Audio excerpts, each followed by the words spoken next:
M'entends? Bonjour tout le monde. Merci Mirella. Merci tout le monde de me accepter ici, de m'écouter ici. Je vais commencer un petit peu par la biographie parce que on va parler un petit peu d'intelligence située, mais moi, j'arrive jamais à donner des présentations sans les situer.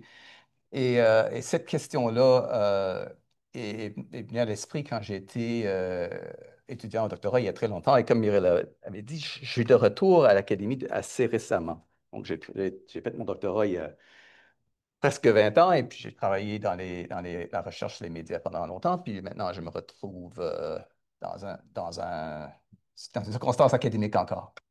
Mais à cette époque-là, je travaillais sur mon doctorat et mon doctorat portait sur une critique des droits de la personne libéraux provenant de la pensée de Hannah Arendt. Et donc, je travaille beaucoup sur Hannah Arendt et travaillant sur Hannah Arendt, à un moment donné, mais je me suis rendu compte qu'il fallait que je comprenne un petit peu Heidegger, qui n'est pas facile. Et à un moment donné, et je travaille là, je- et c'était dans les années 2000. Et c'était la première fois que les podcasts étaient quelque chose. Les podcasts ont eu deux moments. Ils ont commencé dans les années 2000, puis après ça, ils ont disparu, puis ont recommencé par après.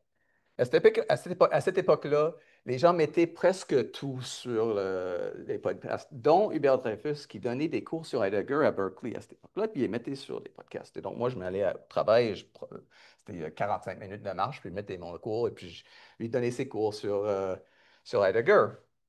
Et il parlait souvent un petit peu de sa critique de l'intelligence artificielle. C'est encore ça, ça fait 20 ans, là. Mais et c'est encadré par sa pensée sur Heidegger. Et ça, c'est venu dans ma tête. Donc, moi, c'était en arrière de ma tête pendant longtemps. J'ai fini mon doctorat à un moment donné. J'ai fait mes travaux et j'ai travaillé dans la recherche. Et euh, un des phénomènes que j'ai perçu en travaillant sur les auditoires dans les médias, donc que ce soit Radio-Canada, que ce soit pour les autres, c'est que numéralisation, voyons, la transformation numérique euh, des, euh, des médias, ça a eu un effet de fragmenter les auditoires. Moi, mon rôle, c'était d'essayer de les comprendre, mais ça en allait partout. C'était sur des différents sites web. Plus tard, c'était des téléphones. Après ça, c'était des tablettes. Après ça, c'était des réseaux sociaux. Donc, à un moment donné, on nous demandait ben, combien de monde a écouté cet extrait-là, puis c'était un genre de calcul incroyable pour essayer de faire ça. Et ça n'a pas vraiment changé. On commence à. C'est un phénomène qui demeure problématique. Donc, ça, c'est. Donc, fast forward, on arrive maintenant, je travaille dans, dans le programme de culture numérique et je suis en train d'un petit peu mettre ces deux choses-là ensemble. Donc, j'ai ce phénomène-là, cette idée-là de la fragmentation numérique ou les effets de la fragmentation numérique. Et j'ai en tête aussi un genre de conception de l'importance de notre monde partagé pour, euh, pour la politique, pour les droits de la personne. Ça, c'était mes intérêts initiaux. Alors, mettre ça ensemble, donc je suis en train un petit peu de réfléchir sur comment la transformation des médias, ça fragmente notre monde commun. Et donc, à un moment donné, là, on est maintenant dans la situation de parler sur l'intelligence artificielle. Donc, je pense qu'on peut maintenant peut-être revoir cette question d'Hubert Dreyfus, qui a fait une longue critique de l'IA à partir des années 60 et qui est quand même intéressant, même maintenant que l'IA a transformé beaucoup depuis quelques années. Donc, on va faire un petit peu ça. Donc, voyons.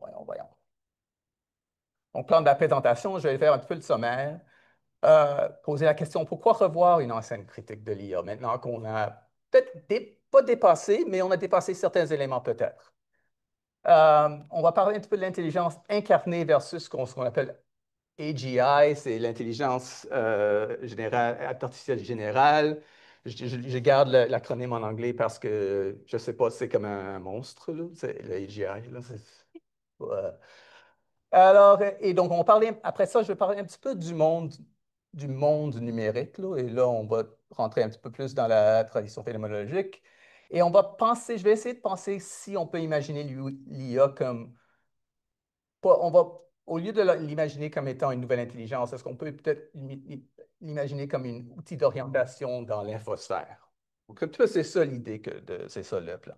Donc, bon, l'argument. Donc, le développement des grands modèles de langage nous porte à revoir la critique qu'a portée Dreyfus sur les présupposés philosophiques du projet de développement de l'IA dans les années 60. C'est une critique qui s'est prouvée assez juste pendant après 50 ans, jusqu'au succès basé sur l'usage des réseaux neuronaux. Donc, il y a vraiment eu un changement. Et c'est intéressant de s'interroger sur qu'est-ce qui a changé. Pourquoi c'était correct pendant un certain temps, peut-être c'est encore correct, mais il y a quelque chose qui a changé, c'est certain.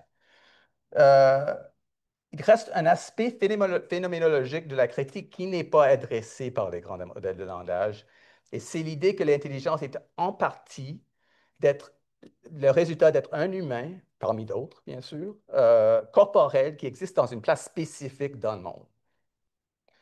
Euh, la critique de Dreyfus sert à provoquer une réflexion sur la relation entre l'humain et le monde qu'il habite, surtout depuis la transformation de ce monde par les transformations numériques, les technologies numériques.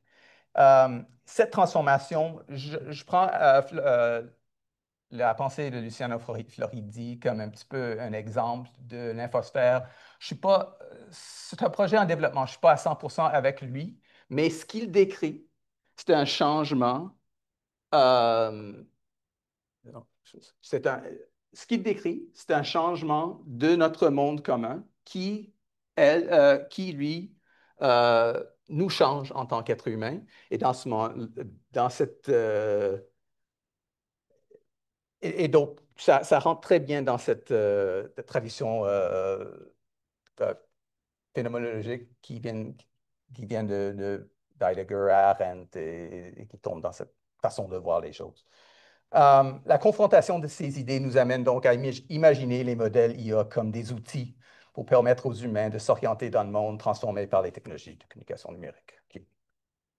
Ce que les ordinateurs ne peuvent pas faire, ça c'était Hubert Dreyfus, c'est un philosophe américain, il est mort en 2017, il était à MIT et à Berkeley, il était principalement à MIT dans les années 60, quand le projet de l'intelligence artificielle était vraiment en développement. Et il a su tout de suite qu'il y avait certaines choses qui pensaient n'allaient pas marcher.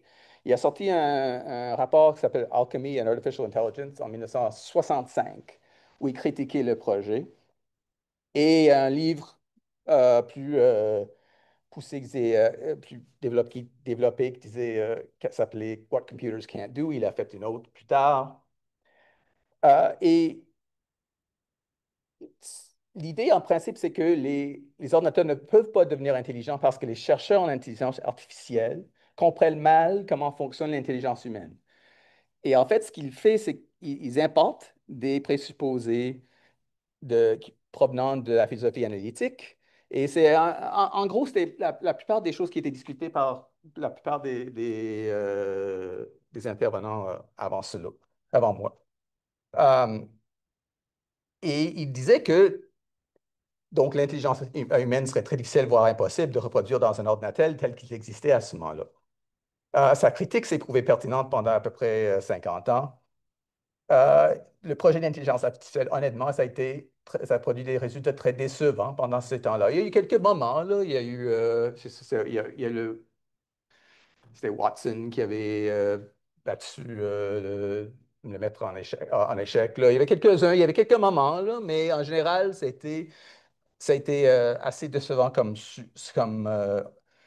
projet. On parlait beaucoup du AI Winter, là. C'était un moment où ça marchait vraiment pas. Et, mais à partir d'à peu près 2014, avec l'usage des réseaux neuronaux, on commence à avoir des changements, on commence à avoir des avancements.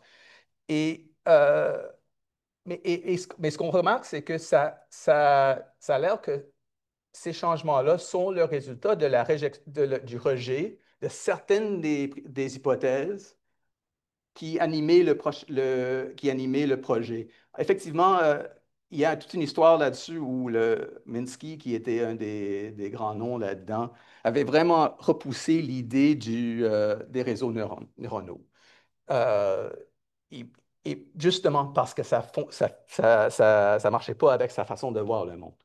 Et donc, ça, en fait, ça a repoussé ou ça a repoussé les avancements dans cette direction-là, qui sont les avancements qui ont finalement donné les avancements qu'on voit maintenant. Donc, les succès de l'intelligence artificielle basés sur l'apprentissage automatique et les réseaux neuronaux nous offrent l'opportunité de revoir cette critique afin de voir à quelle mesure demeure pertinente. Les difficultés ce qu'on appelle ça la GoFi, Good Old Fashioned AI, ça c'est la vieille version. Je ne sais pas si c'est lui qui avait dit ça, mais lui disait ça comme ça. Donc, il notait trois grands problèmes. La reconnaissance des tendances. Les ordinateurs ne peuvent pas connaître les tendances parce que le sens n'est pas perçu naturellement par les individus. Le sens global est trop complexe pour être réduit à une série de règles et de catégorisations connues et programmées a priori. Au contraire, le sens est projeté sur le monde par les individus, c'est Husserl, et cela empêche les ordinateurs de reproduire le sens commun ou de faire la traduction, tout ce qui est langage. Il y avait aucun, ça ne marchait vraiment pas. Deuxièmement, résolution de problème. La résolution de problème nécessite une définition du problème, les identifications des éléments pertinents. C'est un framing. Ceci nécessite un agent qui a des projets, des tâches à accomplir.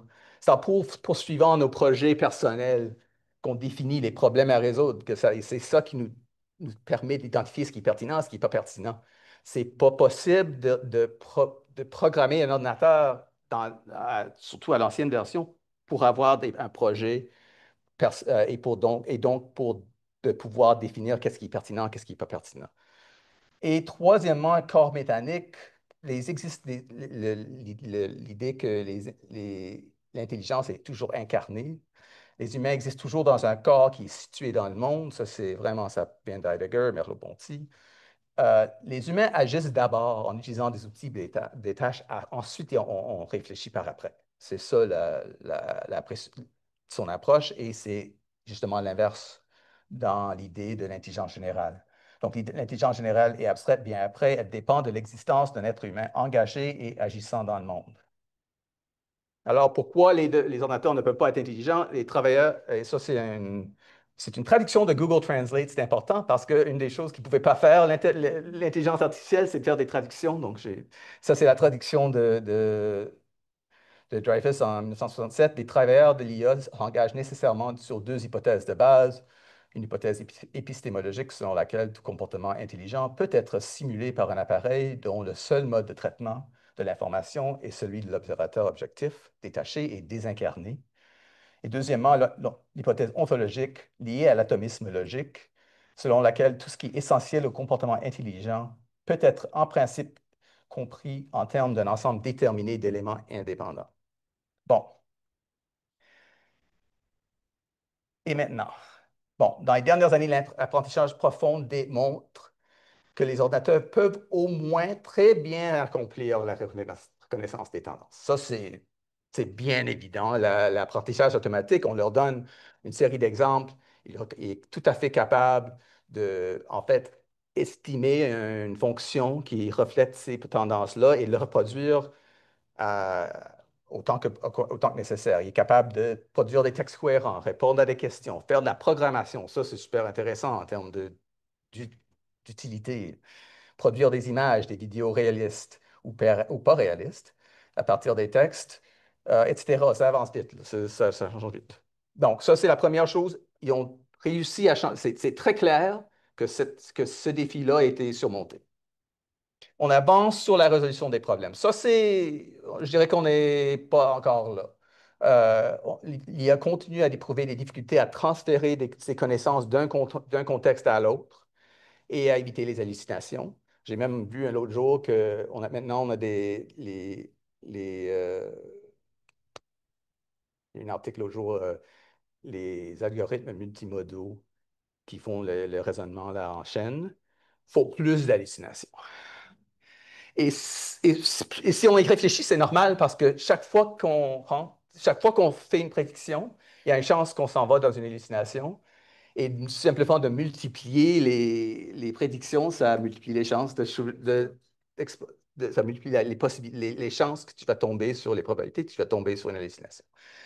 Mais bon, mais il y a eu des avances. Notamment, il y a le projet ARC qui est de François Chollet, qui est le projet pour mesurer, lui a un projet pour essayer de mesurer la capacité des algorithmes de généraliser, de prendre de prendre une connaissance dans une application et de mettre dans une autre situation.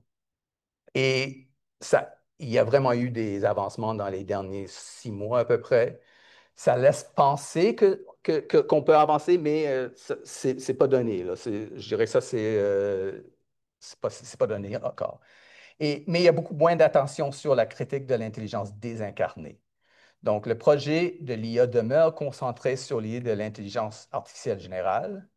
Alors, pourquoi revoir cette question-là maintenant? Maintenant, c'est une vieille critique, mais le AGI demeure l'idée principale de plusieurs projets de recherche en IA. Ça vient du blog de Google DeepMind.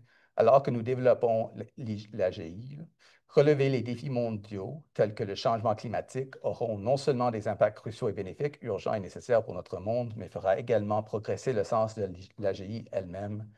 De nombreuses autres catégories de problèmes liés à l'AGI restent à résoudre, la causalité à l'apprentissage efficace et au transfert. Et à mesure que les algorithmes deviennent plus généraux, de plus en plus de problèmes du monde réels seront résolus, contribuant progressivement à un système qui, un jour, pourrait aider à tout résoudre. Vous voyez, le projet, c'est tu crées une intelligence générale pour pouvoir résoudre tous nos problèmes. C'est c'est intéressant comme projet, mais c'est justement ça continue d'être euh, qui rend en fait la critique encore pertinente. Parce que la critique, la critique portait justement sur ce point-là. Donc, la direction des recherches en intelligence artificielle générale, on démontre la pertinence continue d'une critique qui s'interroge sur les conditions situées de l'intelligence humaine. L'approche phénoménologique de Dreyfus nous amène à repenser la relation de l'être humain dans un monde transformé dans les technologies numériques et la place des outils d'intelligence artificielle dans le monde. Euh, Donc, Dreyfus s'inscrit dans la tradition heideggerienne qui voit l'être humain comme lancé dans un monde compris comme un réseau englobant de relations instrumentales. Donc, pour lui, le savoir-faire précède le savoir. C'est en agissant qu'on apprend à faire des choses. C'est seulement quand les choses ne marchent pas qu'on en réfléchit à par après, puis on se dit, ah, ben, c'est comment ça marche en général. Le général, en fait, c'est subordonné au particulier. Euh, et cette conception veut dire que c'est c'est vraiment l'intelligence située qui vient avant l'intelligence générale. Donc, c'est en fait l'inverse de ce que propose Google. Il faut toujours faire les choses en particulier avant de faire les choses en général, pas l'inverse. Moi, je ne veux pas trop m'interroger sur qu'est-ce qui est la vraie intelligence et je veux pas non plus dire aux gens quoi faire dans leur recherche sur l'IA si je ne suis pas compétent pour le faire. Moi, ce qui m'intéresse, c'est quels sont les effets de ces outils-là sur notre monde commun. Et donc, il existe des pistes. Il y a eu une piste de recherche en IA inspirée par Heidegger. Il y a d'autres qui travaillent sur l'intelligence artificielle située. Souvent, ils s'inspirent un peu plus de Wittgenstein, mais ça tombe c'est dans le même domaine. Mais moi, je veux parler un petit peu de l'idée du monde numérique. Moi, comme j'ai dit, je m'inspire beaucoup d'Arendt. Pour Arendt, c'est vraiment important de savoir que nous autres, en tant qu'êtres humains, nous sommes conditionnés par le monde dans lequel nous existons. Et ce monde-là, c'est quelque chose de réel. C'est quelque chose qu'on crée par notre action, par notre travail, et qui nous conditionne même. Donc, les hommes sont, elle écrivait dans les années 50, là, les êtres humains.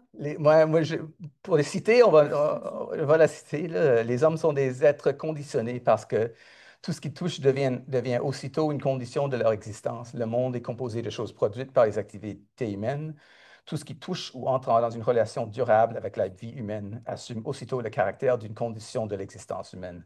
En fait, son idée, c'est que la nature humaine, c'est de créer sa propre nature, c'est de créer son propre habitat qui crée sa propre nature. Donc ça, c'est... Mais maintenant, on trouve que le monde a changé. C'est très clair que tout ça, là, toutes les technologies de communication, ça a radicalement changé le monde dans lequel nous habitons et qui conditionne notre existence.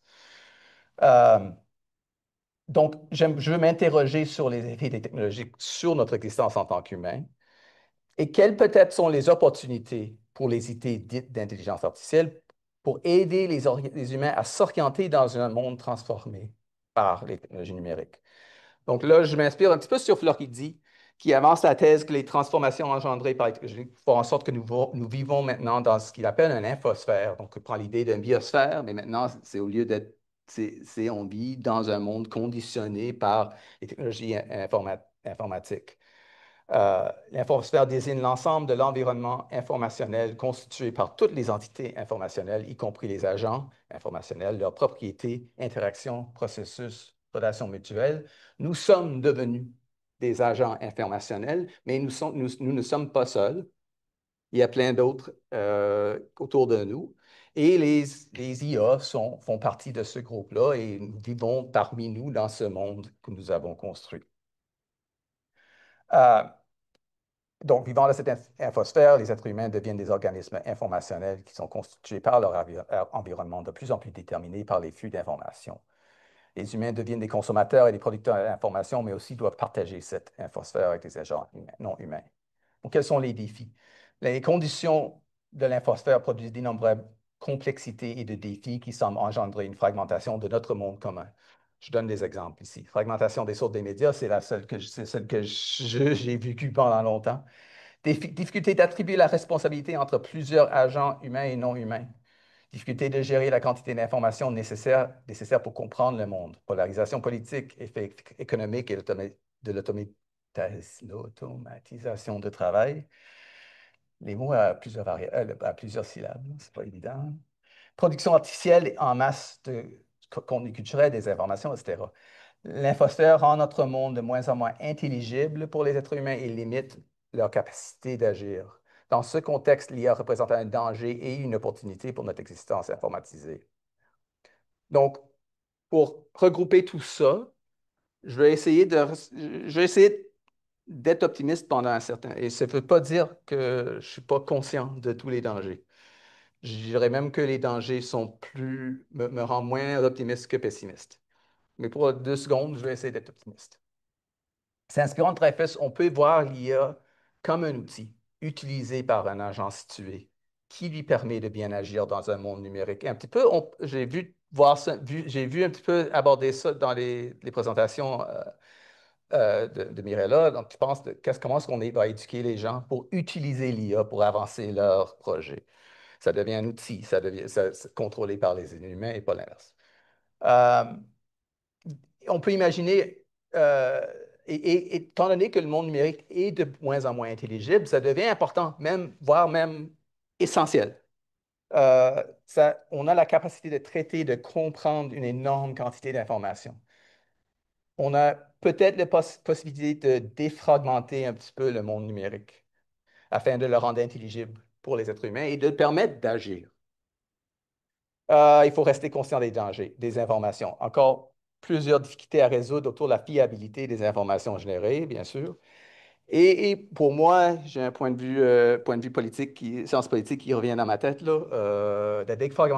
La défragmentation technologique peut être utilisée comme outil de répression politique.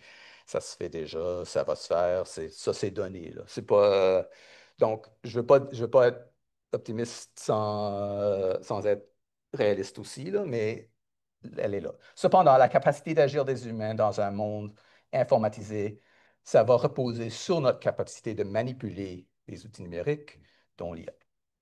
C'est ça. Merci.